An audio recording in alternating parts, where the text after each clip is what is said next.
mission.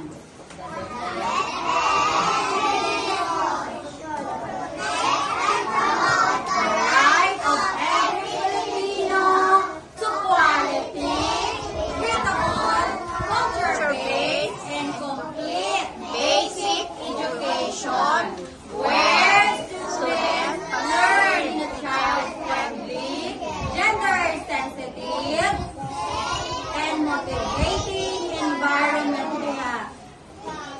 Facilitate learning and constantly nurture every learner.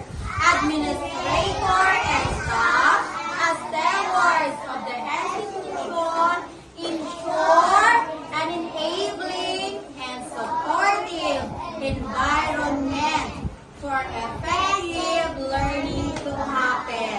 Family, community, and stakeholders are actively engaged and share responsibility for developing